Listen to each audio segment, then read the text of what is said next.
UK cash system soon to fail? Well, according to a major report from within the country, it's been revealed that the bank and ATM closures are just the tip of the iceberg, and there's been a lot of them lately. The ATM provider Link funded an independent review of the problem and found that the problem could lead 8 million adults unable to cope with the situation of living in a cashless society. Excuse me. Man, I'm so used to using cash that I couldn't imagine living in a cashless country. That'd be so weird, wouldn't it? I can't even wrap my head around the concept. Well, I'm not saying that I won't be able to pay. I'm just saying that it would just feel so weird. I couldn't even relate to the idea. That's just bizarre. But according to The Guardian, debit cards are now the most popular method of payment, more than cash or federal notes. Up to this point, Britain's cash system cost about £5 billion a year to run, including ATMs and cash changers, and mostly paid for by banks.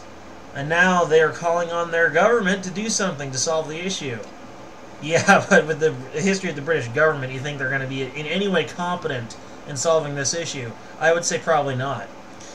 But a representative of The Guardian has stated that the British regulators and big banks need to act now or risk leaving millions behind. The report from The Guardian further states, we have a cash infrastructure which is fast becoming unsustainable.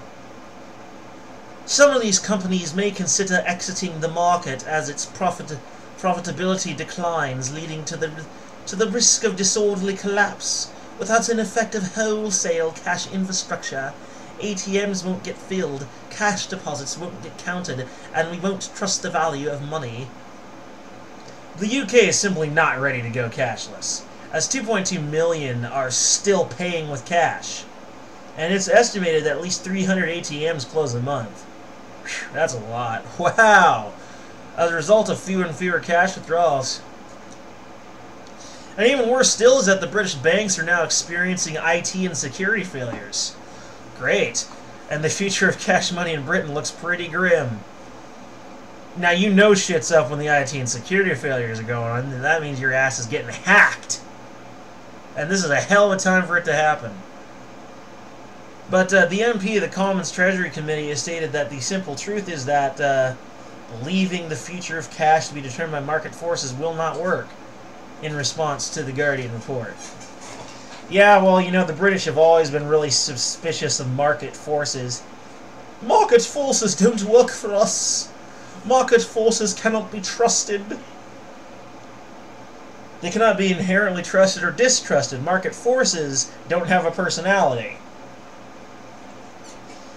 Do you mean that you lack faith in the idea of market forces? Because that would probably be a somewhat truer statement.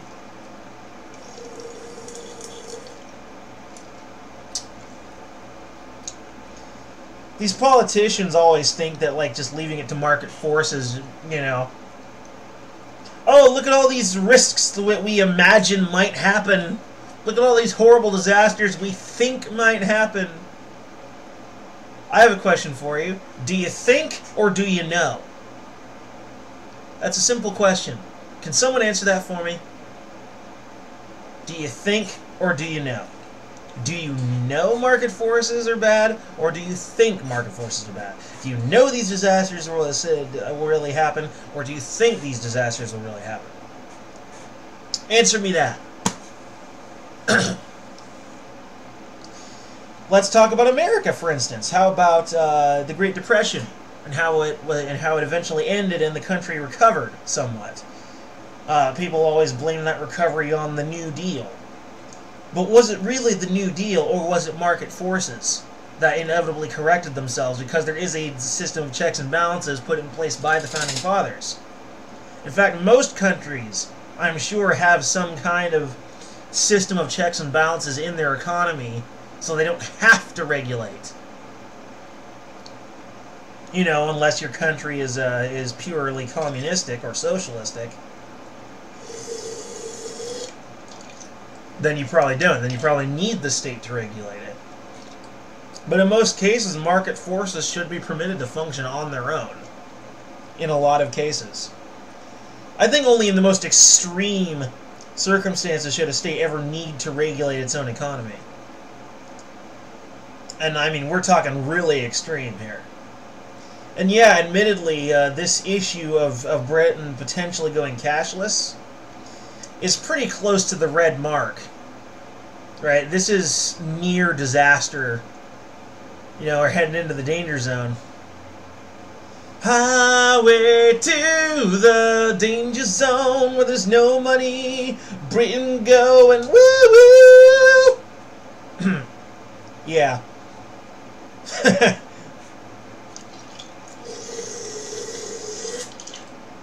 You ask me what I'm on. I'm not on anything. This is literally just who I am.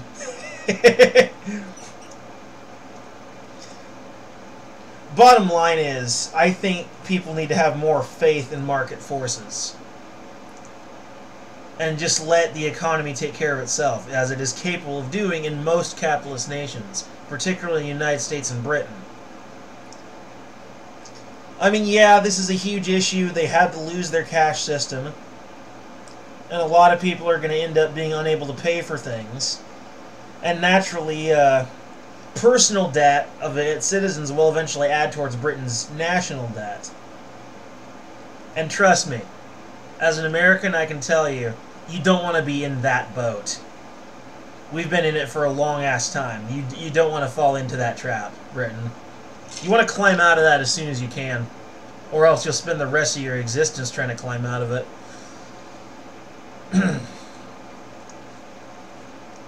Anyway...